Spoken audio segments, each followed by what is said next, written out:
Que Dieu vous bénisse, papa, pour cette confiance. On dit derrière un homme puissant, il y a une femme puissante.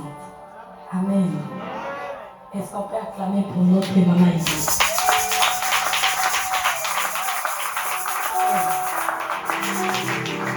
Lorsque je suis arrivée à Orléans, c'est ma première contact que j'ai eu parmi les serviteurs dans cette ville.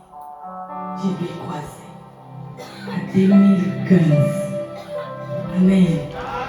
Je ne savais même pas qu'elle était une femme de pasteur. Mais on a parlé, c'était bien.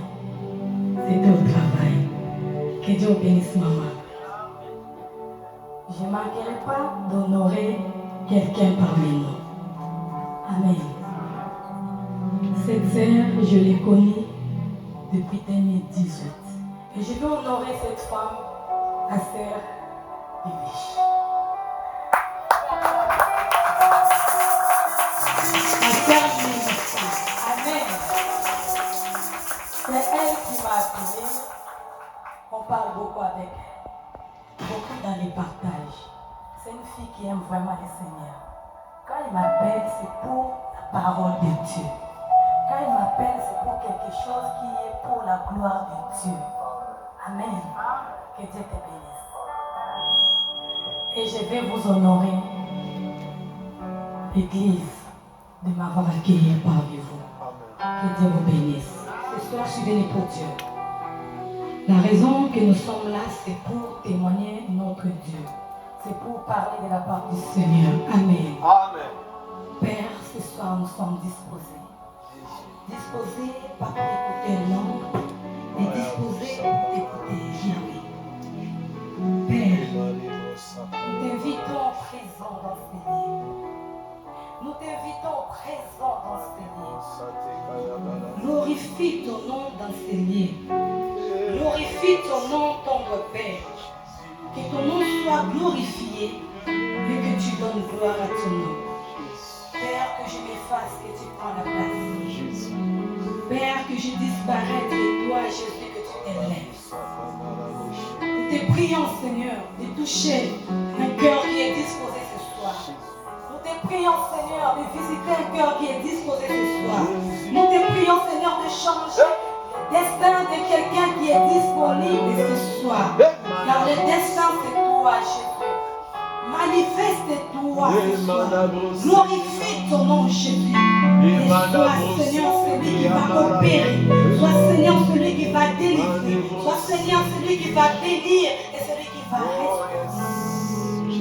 Père, je te rends grâce parce que tu es là. Je te rends grâce parce que tu opères de grandes choses. Au nom de Jésus, que j'ai ainsi prié. Amen. Amen. Je suis évangéliste Mireille Ngozi du Centre d'Anticité de la Gloire à Orléans. Ce matin, nous allons essayer, ce soir plutôt, nous allons essayer de parler avec vous un thème qui nous a été donné. Femme de la destinée. Amen. Amen. La femme de la destinée. Et moi, ce matin, je ne voulais pas parler de ce thème comme une femme du foyer ou une femme comme moi qui est devant vous. Mais ce matin, cet après-midi, je vais parler d'une femme, pas du foyer, pas une femme comme moi, mais la destinée d'une femme comme Église. Amen. La femme comme Église. Alléluia. Amen. L'Église est l'épouse du Seigneur. Je voulais parler de la destinée d'une femme qui est composée de l'homme et des femmes, qui est l'Église. Amen. Quand on parle de la destinée c'est quelque chose que Dieu a prévu pour nous. Quand Dieu a créé l'homme, il a disposé des choses à l'homme pour que cet homme puisse voir sa gloire. Alléluia. Amen. La destinée, c'est quelque chose qui est très important. La destinée, c'est quelque chose qu'on ne peut pas blaguer avec cela. Parce que nos vies sont liées par rapport à notre destinée. Quand tu n'entretiens pas ta destinée, tu ne peux pas voir la gloire de Dieu. Alléluia. Ta destinée peut être meilleure, ta destinée peut être aussi détruite. Alléluia. Amen. Nous allons parler de la femme de la destinée, bien sûr, mais mon sous-thème de ce soir, je l'ai intitulé l'impact de la destinée. Amen. Amen. L'impact de la destinée. C'est quoi la destinée? C'est quelque chose qui est prévu de Dieu. Selon la Bible, dans le livre de Jérémie 29, 11. La Bible nous dit, dans le livre de Jérémie 29, 11, la parole de Dieu nous dit, car je connais les projets que j'ai formés sur vous. Les projets de paix et non du malheur. Amen. Afin de vous donner un avenir et l'espérance. Yes. Alléluia. Amen. La Bible dit, Dieu, il a déjà fait les projets sur nous. Les projets de Dieu est sur ta vie. Ce n'est pas les projets de l'homme qui est sur ta vie. Ne marche pas parce qu'on par rapport que je ne vois pas parce que c'est l'homme. Non. Toi, tu es créé à l'image de Dieu. Dieu, quand il t'a créé, il a mis un projet de lui en toi. Amen. Alléluia. Amen. Si quelqu'un croit que ce soir, sa destinée sera meilleure. Je ne sais pas si quelqu'un peut croire ce soir que sa destinée sera un bon destinée. Parce que tu n'es pas un fruit de hasard, tu es celle que Dieu a créée par son image. Et lorsqu'il t'a créé, il a mis déjà un projet qui est en toi. Et ce projet, ce n'est pas le projet de malheur. Ce projet, ce n'est pas le projet de problème. Ce projet, ce n'est pas des projets de la tristesse. Ce projet, ce n'est pas des projets de la mort. Mais Dieu a mis en toi le projet de paix, le projet de joie et le projet qui fait que ta destinée puisse arriver dans ta destination. Amen. Alléluia. Amen. La Bible dit au commencement, Dieu a créé par l'homme, mais au commencement était la parole. C'est dans Jean 1. Quand Dieu a créé, il a commencé à créer tout par sa parole. Mais l'homme, Dieu n'a pas fait l'homme par sa parole. Dieu a commencé à créer l'homme. À créer l'homme, Dieu était en train de mettre chaque chose à sa place dans l'homme. Alléluia. Amen. Dieu n'a pas créé l'homme pour lui mettre dans les faits. Dieu n'a pas créé l'homme pour lui mettre dans les épines. Mais Dieu a créé l'homme, il a placé l'homme dans les jardins d'Éden. Qu'est-ce que signifie jardin d'Éden? Ça signifie la paix, ça signifie la joie, ça signifie le bonheur. Jardin d'Éden, il n'a pas placé l'homme dans les feux pour que l'homme puisse se brûler. Il n'a pas placé l'homme dans les feux pour que l'homme puisse vivre la vie de tourment. Il n'a pas placé l'homme au milieu des épines. Mais la Bible dit qu'il a placé l'homme dans les jardins d'Éden. Pour que l'homme vive sa gloire. Amen. Pour que l'homme vive la paix. Pour que l'homme vive le bonheur. Parce qu'il y avait des projets qui étaient des projets de bonheur. Les projets de paix et non de malheur. Alléluia. Amen. C'est alors que tu dois croire que ta destinée sera meilleure. Amen. Ah oui. Alléluia. Ah oui. Ah oui. Il faut avoir la foi quand tu marches. Amen. Celui qui a une grande destinée, sa vie ne sera pas facile. Si tu as une grande destinée par rapport à ton ministère, maman, il y aura des hauts, des bas dans ton ministère. Il y aura des vagues dans ton ministère. Ce n'est pas que le diable, parce que tu as des projets de grande destinée. Ta destinée est tellement grande, il y aura toujours des difficultés. Chaque homme qui avait une grande destinée, si nous voyons la vie de David, la vie de David n'est pas simple.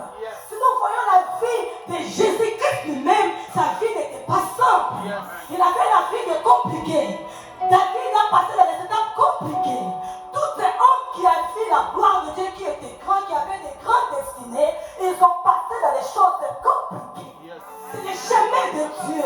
Pour dire que tu as une grande destinée en toi, il y aura des problèmes dans ton ministère. Tu as une grande destinée en toi parce que le diable voit ce que Dieu a mis en toi. Le diable connaît ce que tu as mis dans ton ministère. Il ne te laissera pas tranquille. Tu auras des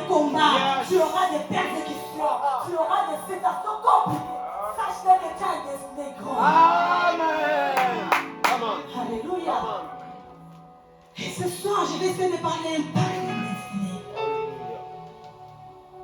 Nous allons lire un peu la parole de Dieu. Je lis la parole du Seigneur. Ruth, chapitre 1, versets 11 à 17. Naomi dit, Yes. retournez mes filles. Pourquoi viendrez-vous avec moi?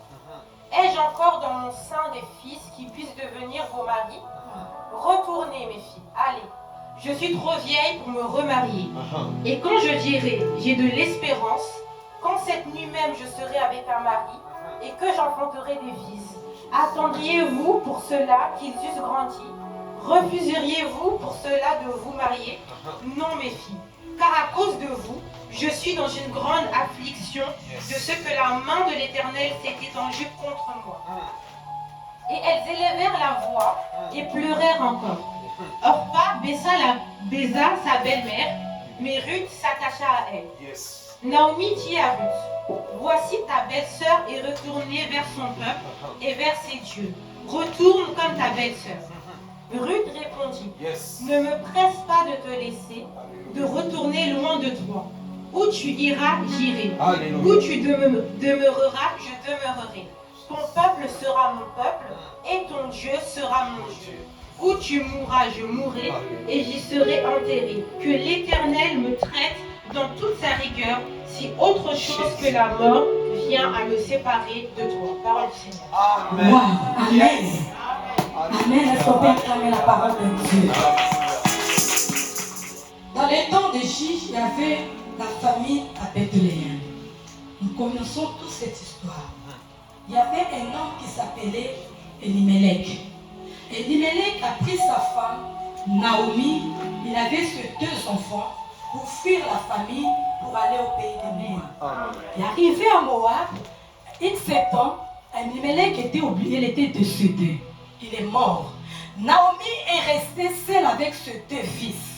Quelque temps après, ses 2 fils s'est mariés avec ce. L'un a pris la femme Orpa, l'autre a pris la femme Ruth. Alléluia. Ils ont vécu 10 ans ensemble, sans avoir les enfants. Ces couples, ils ont vécu 10 ans de galère, 10 ans de souffrance, 10 ans de stérilité. On s'est moqué des Ruth et des Orpa. On a critiqué. Malheureusement, ces 2 fils étaient décédés sans laisser les enfants. Alléluia. Amen. Naomi a entendu parler de son pays, était visitée par Dieu. Elle a décidé de retourner dans son pays parce que Dieu avait visité son pays. Elle a appelé ses belles-filles pour demander à ses belles-filles de rester dans leur pays pour faire la séparation. Alléluia. Amen. Elle a parlé à ses belles-filles, selon l'histoire que nous venons de lire dans le livre de Ruth 1:11. Elle a demandé à ses belles-filles de rester. Bien aimé le Seigneur, les 2 filles ont commencé à pleurer ensemble. Ils ont pleuré ensemble. Il y en a une qui s'appelait Orpa, a décidé de rester à Moab. Mais Ruth refusa de rester à Moab. Yes. Alléluia. Amen. La Bible nous dit, elle a dit à Naomi, elle a déclaré à Naomi, ne me presse pas de rester dans mon pays, laisse-moi aller avec toi. Là où sera ton pays sera mon pays. Ton Dieu sera mon Dieu. Là où tu vas mourir, je mourrai aussi là-bas. Quelle belle déclaration que cette fille avait faite. Elle a crié à Naomi. Elle avait crié à sa destinée.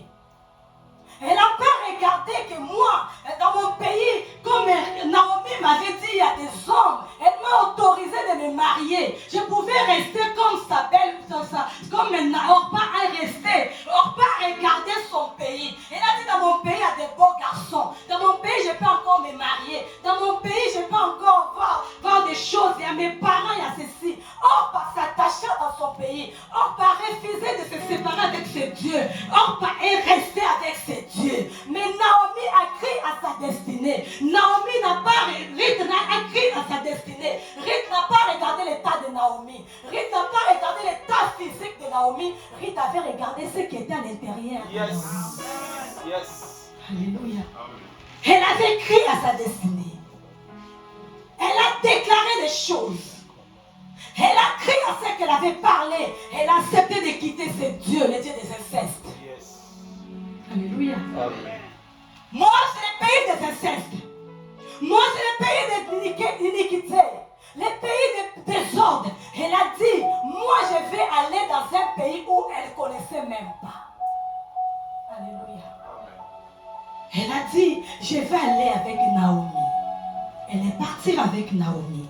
Bien-aimé, dans le chemin de ta destinée, il y a quelqu'un qui t'attend quelque part. Amen. Elle avait crié à sa destinée. En s'attachant à Naomi, c'est alors que Ruth a rencontré Boaz. Yes. Alléluia. Amen. Mais moi, ce soir, je vais vous présenter le Boaz qui est au-dessus de Boaz. Amen. Ruth avait rencontré Boaz. Mais moi, je dis ce soir, si tu crois à Dieu qui m'a envoyé, si tu crois à celui qui m'a appelé, si tu crois à sa parole, le Boaz de moi, c'est Jésus-Christ de Nazareth. Lorsque tu rencontres Jésus, ta destinée sera meilleure. Lorsque tu rencontres Jésus, ta destinée sera... Oh! Alléluia. Alléluia. Amen. Jésus-Christ, c'est l'auteur de notre destinée. Yes.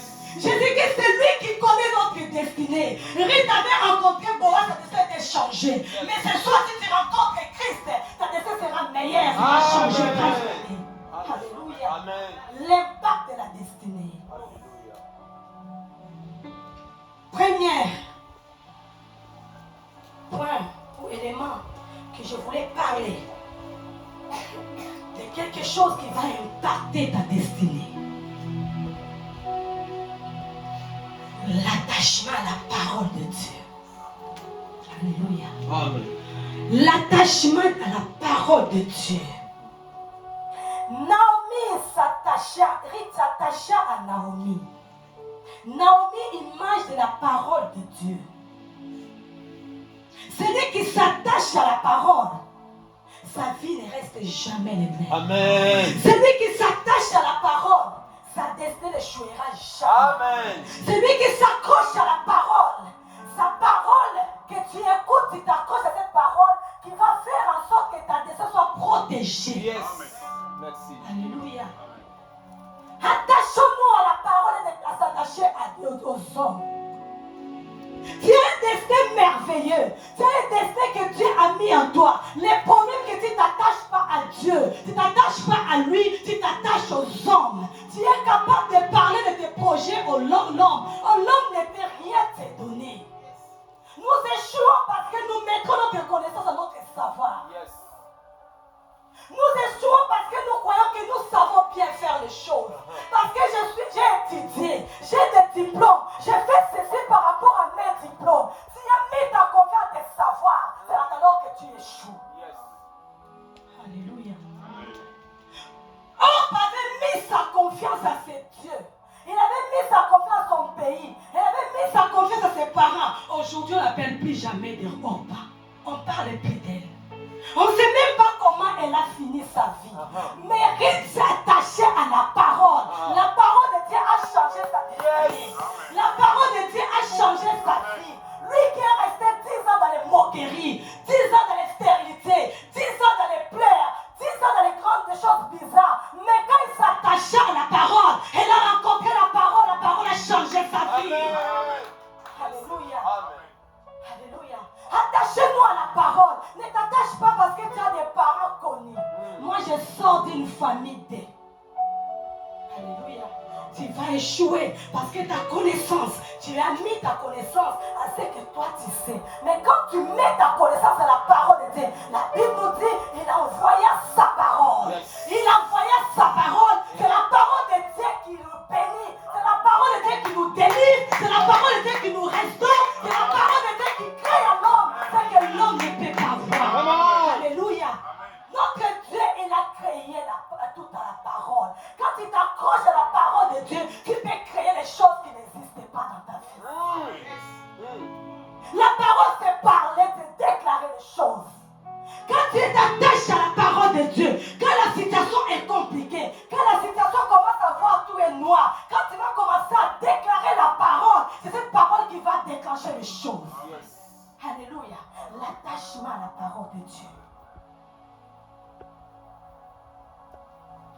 deuxième point qui va impacter ta vie. Lorsque tu connais la parole, le deuxième point, la prière. Quelqu'un dit avec moi la prière. La prière. Tu as un grand destiné en toi. Mais pour que cette destinée puisse aller dans la finale, il faut avoir la vie de prière. Amen. Amen. Amen. Tu peux avoir des beaux projets, oui, tu as cela en toi. Parce que quand tu penses à quelque chose, c'est que tu as déjà mis cette chose en toi. Alors pour que ces projets puissent réussir, tu ne peux pas réussir sans la vie de prière. Merci. Merci. Alléluia. Amen. La prière, c'est une protection. Amen. La prière protège notre destinée. Merci. Alléluia. Alléluia. Si tu es une femme, un homme de prière, bien-aimé, tu arriveras à ta destination. Alléluia. Mais si tu es celui qui fait que dormir, tu es là que critiquer, peu importe le nombre de projets que tu as, ta destinée va échouer. Alléluia. La prière est très importante dans la vie d'un homme. Ici, Ruth avait fait une prière à Naomi. Ce n'était pas des paroles comme ça. C'était une prière qu'elle avait faite auprès de Naomi. Elle a déclaré de belles déclarations. Elle a commencé à dire à Naomi, moi je ne vais pas te laisser. Cette prière était en train de communiquer avec Naomi. Elle a dit à Naomi, moi je vais m'attacher à toi. Permets-moi de rester avec toi. De dormir là où tu vas dormir.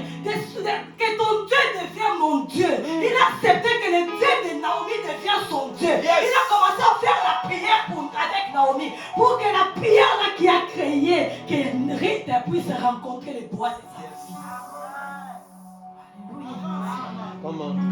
Qu'est-ce que tu fais quand des choses, les propositions du monde arrivent devant ton chemin?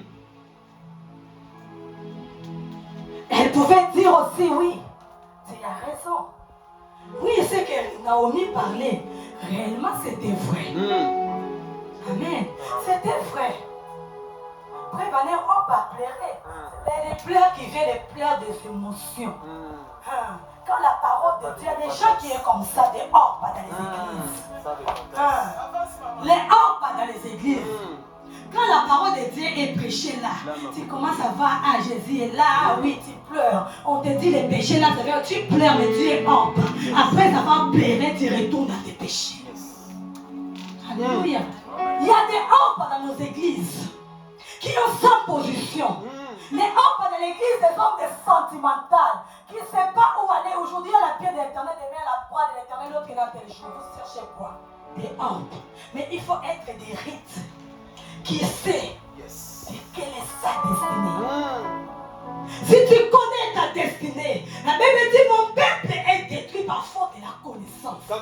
Les destins s'échouent parce que tu ne connais pas ce que tu es.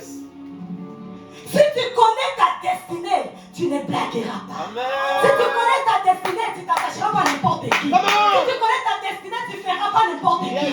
Si tu crois ta destinée, tu ne feras pas n'importe quoi. Parce que tu sais ce qui est en toi. Tu ne seras pas comme les autres. Tu ne marcheras pas comme les autres. Tu ne mangeras pas comme les autres. Parce que tu sais ce qui est en toi. Tu sais ta destinée, tu sais où Dieu t'amène. Tu ne seras pas un pied dedans, un pied dehors. Merci. Alléluia. En tant qu'église, nous, notre destination finale, c'est le royaume des cieux. Alléluia. En tant qu'église, aujourd'hui, je parle d'une femme qui est l'église. Notre destin final, ce n'est pas le mariage. Notre destin final, ce n'est pas l'argent. Le destin final, ce n'est pas de bâtir des maisons. Le destin final, ce n'est pas d'avoir des enfants. Le destin final, ce n'est pas d'avoir l'argent. Notre destin final en tant qu'église, le royaume des cieux. Alléluia. L'église, nous sommes là pour entendre notre époux. L'église est là pour préparer l'époux du Seigneur. L'église est là pour travailler pour que l'épouse puisse avoir son époux. Quand Jésus viendra, il trouvera la lampe allumée en toi. Jésus revient bientôt, bien-aimé. Je ne peux pas prêcher, finir sans rappeler l'église que Christ revient bientôt. Ce n'est pas un slogan. Bien-aimé, Jésus revient bientôt. Amen. Que c'est le temps ou pas, moi je sais que Jésus revient bientôt.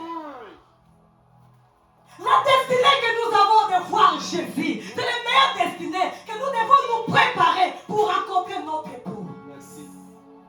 Alléluia. Amen. Ce n'est pas d'avoir l'argent, ce n'est pas d'avoir des voitures, ce n'est pas d'avoir le mariage. C'est bien de se marier, ce n'est pas mauvais, mais ta destinée finale, avoir le Seigneur. Alléluia. Amen. Alléluia. Amen. Ce qui empêche l'homme d'arriver dans sa destinée, troisième point, c'est le péché. Alléluia. Amen. La Bible nous dit dans les Ésaïe 59. La parole de Dieu nous dit la main de l'Éternel ne sont pas son courte pour nous toucher. Son oreille n'est pas dure pour nous entendre, mais ce sont nos crimes, nos péchés qui empêchent Dieu. Alléluia. Amen.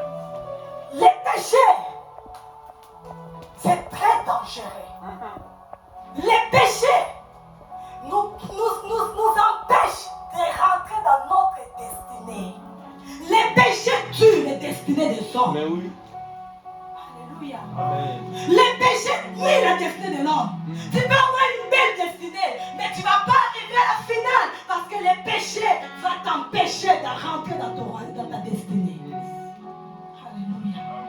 À cause du péché, beaucoup de gens sont tombés devant la porte de leur destinée. Amen. Alléluia. Amen. Ésaü, il avait un destin qui était bien, mais à cause de la soupe, d'un plaisir de secondes, d'un plaisir de minutes, il a trahi sa destinée. Combien de fois nous trahissons notre destinée à cause de ce que le monde nous présente? Tu as une belle destinée de chanter, mais comment tu chantes? Tu as une belle destinée de prêcher, mais comment tu prêches? Merci. Tu as une belle destinée de balayer l'église, mais quelle manière que tu le fais? Les péchés nous séparent avec Dieu. Tu crois bien que tu es en train de prêcher, mais tu prêches en dehors de ta destinée. Jésus. Tu crois que tu es en train de servir Dieu, mais tu cours en dehors de ta destinée. Dieu n'est plus avec toi. Dieu a rejeté Saoul à cause de la désobéissance. Les péchés, c'est la désobéissance à Dieu. Les péchés, la désobéissance de la parole de Dieu. Quand tu désobéis à l'Éternel, ta destinée est pourrie. Yes. Alléluia. Quand tu désobéis à la loi de l'Éternel, qui est sa parole, ta destinée est chaos. Alléluia. L'impact de la destinée. Les péchés ne peuvent pas impacter ta destinée. Les péchés ne peuvent pas impacter ton destin. Les péchés peuvent que détruire ta destinée. Alléluia. Amen. Alléluia. Amen. Bien-aimé, la Bible nous dit à quoi sert-il un homme Amen. de gagner le monde et de perdre son âme? À quoi sert-il de remplir la foule?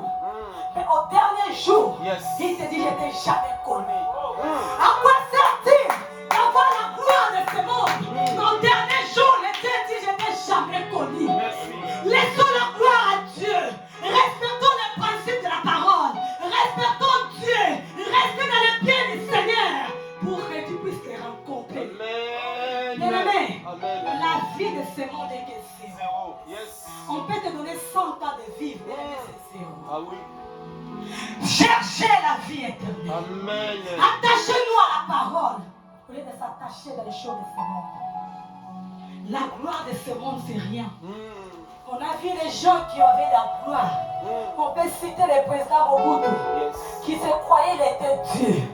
Aujourd'hui, ses enfants même n'existent même plus. Vanité des vanités. Amen. Merci. On a vu un homme dans la Bible. La Bible nous dit le roi Salomon, il avait tout. Mais à la fin, papa, il a dit Et vanité. Yes. vanité. Merci. Jeune, toi qui m'entends, attache-toi à la parole de Dieu. Merci. Jeune, toi qui sers Dieu, c'est très important de servir Dieu. Mais sers Dieu dans les principes de Dieu. Amen. Dans sa crainte. Ah oui. Ah oui. La crainte de l'éternel, c'est le commencement de la sagesse. Ne sers pas Dieu dans les péchés. Ne sers pas Dieu dans l'iniquité. Ne sers pas Dieu pour que les gens te voient. Sers Dieu pour que lui qui t'a créé, qui a mis un destin en toi, qui a mis des projets en toi, que lui seul te regarde, qui dit voici mon serviteur, fidèle serviteur. Aujourd'hui, les jeunes se précipitent de servir Dieu, mais dans l'iniquité. L'iniquité accrue derrière la Bible. Aujourd'hui, les églises est cachée derrière le nom de Jésus de la langue. Mais du cœur, il n'y a plus rien. Merci, maman. Alléluia. Alléluia. Les péchés nuisent la destin des gens. Yes. Les péchés détruisent. Toi qui as un destin devant toi, toi qui as une meilleure destinée, marche dans la vie de sanctification. Amen. C'était une fille qui avait Dieu à lui. Amen. À travers des rites, Ruth a rencontré Boaz. À travers des rites, Ruth qui était stérile, Ruth qui était rejetée, Ruth qu'on insultait, mais à travers des rites, nous voyons la descendance, la géologie de Jésus-Christ de Nazareth. Alléluia. Amen. Alléluia. Amen. Bien-aimé, à travers des rites à travers d'elle, Obed était sorti. À travers d'Obed, Isaïe a été sorti. À travers d'Isaïe, David a été sorti. Yes. Et à travers de David, nous voyons Jésus-Christ de Nazareth. Et à travers de Jésus-Christ de Nazareth, aujourd'hui les miracles sont là. Vous voyez des héros. Jésus-Christ a restauré à travers des rites. Amen. Aujourd'hui, nous ne voulons pas en parler de toi. Aujourd'hui, Ruth, il a attaché au Dieu de Naomi. Aujourd'hui, à travers des rites, il est devenu Coco Yayesu. Amen. Merci. Alléluia. Amen. Coco Yayesu. Un dernier point pour finir. Il faut savoir payer les prix. Merci. Il n'y a aucun destiné meilleur sans savoir payer les prix. Merci. Alléluia. Amen. Il n'y a aucun destiné meilleur sans savoir payer les prix. Il faut savoir payer les prix pour que ta destinée soit meilleure. Merci. Quand tu es capable de payer les prix, tu ne peux pas arriver à ce que Dieu veut de toi. Paye les prix dans la prière. Paye les prix dans la prière de dîmes. Paye les prix en donnant les offrandes. Tu es là, même le pasteur n'a jamais touché même un mois de ta dîme. Et je vais avoir un destin meilleur. Merci. Quand on parle même qui va payer la salle, tout le monde non. Bien aimé, sans les prix, comment tu veux que Dieu puisse te bénir?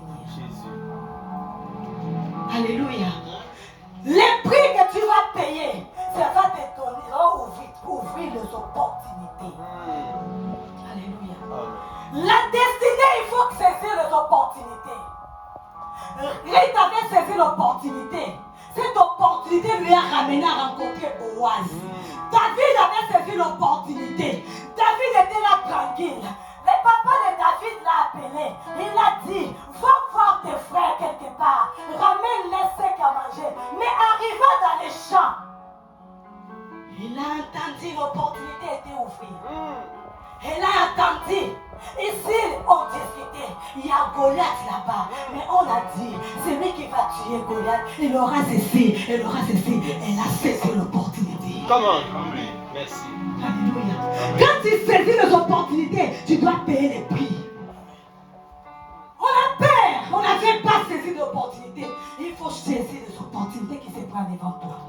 Toutes les opportunités n'est pas rejetées. Toutes les opportunités n'est pas négligées. David a saisi l'opportunité. Aujourd'hui, on parle du roi David. Amen. Alléluia. Faute du temps, je vais peut-être m'arrêter là. Je vais parler du dernier point. L'ennemi de ta destinée. La Amen. Amen. On va prier pour les ennemis de nos destinées. Amen. Dans l'église, il y a des ennemis de nos destinées. Dans les travaux, il y a des ennemis de ta destinée. Dans ton quartier, il y a des ennemis de ta destinée. C'est pour ça qu'avant la distraction, tout n'est pas à dire. Alléluia. Tout n'est pas à dire. Les ennemis de ta destinée, ils s'attachent en toi, pas pour te bénir, pas pour te permettre de rentrer dans ta destinée, mais ils s'attachent en toi pour détruire ce que Dieu a mis en toi. Les ennemis de la destinée, ils sont là pour te décourager. Et de sa destinée soit que pour critiquer. Tu n'as jamais fait du bien auprès d'elle, toujours te critiquer. Les ennemis de la destinée dans nos églises, ils n'ont jamais fait des choses, mais soit pour critiquer ce que les autres font. Alléluia. C'est maman elle balaye pas bien, mais elle n'a jamais balayé. La façon qu'elle modère pas bien, elle n'a jamais modéré.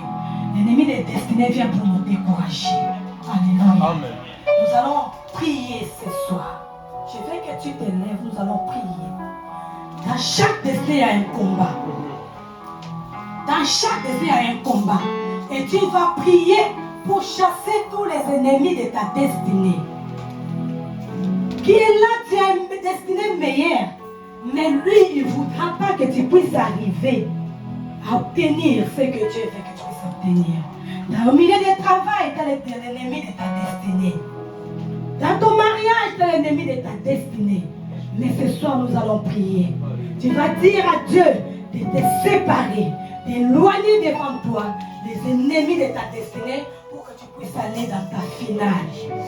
L'ennemi de ta destinée peut être la fatigue de la prière. Tu ne veux pas écouter la parole de Dieu. L'ennemi de ta destinée va t'éloigner de venir à l'église.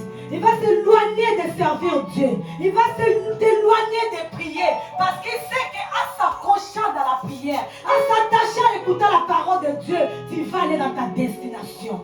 Tu vas prier à Dieu ce soir avec moi. Que Dieu te sépare avec tes ennemis de ta destinée.